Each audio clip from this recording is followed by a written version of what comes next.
Alright guys, this is part 5, my Perdita video tutorial.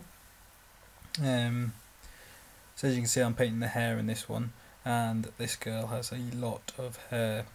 Now this is probably the trickiest bit of painting I've had to do, because the hair is so big and it sort of intersects with the model in so many different places that I've already painted now. I have to be really careful to get into all the gaps, because the hair, you can see the hair from the front of the miniature all through the gaps in the arms and between the legs and stuff. It was really tricky to do. Now the colours, the studio version of this model has black hair, and the black has been highlighted, you know, with up to with greys and white. Now I didn't want to use the same colour for the hair, because the studio version has a lot brighter and warmer colours elsewhere in the miniature, whereas I've painted it, you know, I've got these blues and it's quite cold, and I wanted to sort of contrast with that and have the hair still dark but warmer than the black. The black, you know, if I had painted it black, it'd been, you know, very cool looking, and it wouldn't, I wanted to warm up basically. So the colour I'm using, I just mixed a black paint, and below again colour black, with some of the tan colour paint that I've used earlier in different parts of this model. And I can't remember the exact ratio, but basically you can see it's quite dark. I've added in a little bit of quite a bit of tan to get it to go that way, because obviously black's a very overpowering colour. So it's a very dark but warm brown, and the plan is to well, my original plan was to do this and then use a black wash to shade the hair, but I actually changed that to a Devlin mud wash. Unfortunately you don't see it in this video, but in the next video you might see a difference in the hair colour. But basically what I'm going to do is, using this black and tan mix that I've got going, after I finish painting this, I'm going to start highlighting it, but I highlight it by adding successively more amounts of a bone colour, bone white, and below again colour, bone white.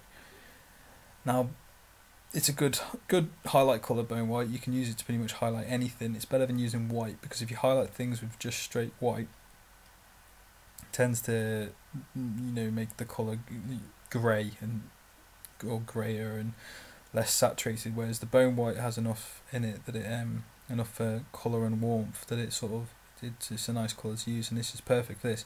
But at the end result, I still felt it wasn't warm enough. The highlights were too desaturated, so I used a Devlin mud wash, because the Devlin mud is obviously, it's kind of brown, isn't it?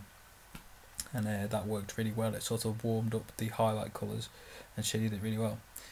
So here's the first pass on the highlighting, and as you can see what I was doing, I was using the side of my brush. I've basically loaded the paintbrush up with the thin down paint, got most of it off, and then it's kind of like an overbrush technique, not dry brushing. You could dry brush this, but I felt like using an overbrush, using the side of my brush going in the, you know, perpendicular to the direction of the hair strands, worked really well. It stopped the paint from getting into the recesses, because it's quite well sculpted, the hair. And what I'm basically doing is just going up and adding more and more bleached bone, and as I'm doing that, I'm painting smaller and smaller areas along this sort of diagonal band within the main clump of hair, and then also just picking up on some of these edges as well. When painting the actual the base colour, I actually didn't realise, but I painted over some of the jeans as well. As I said, it was really tricky. You've got to really think about what you're doing and where the brush is going when you're painting things like this.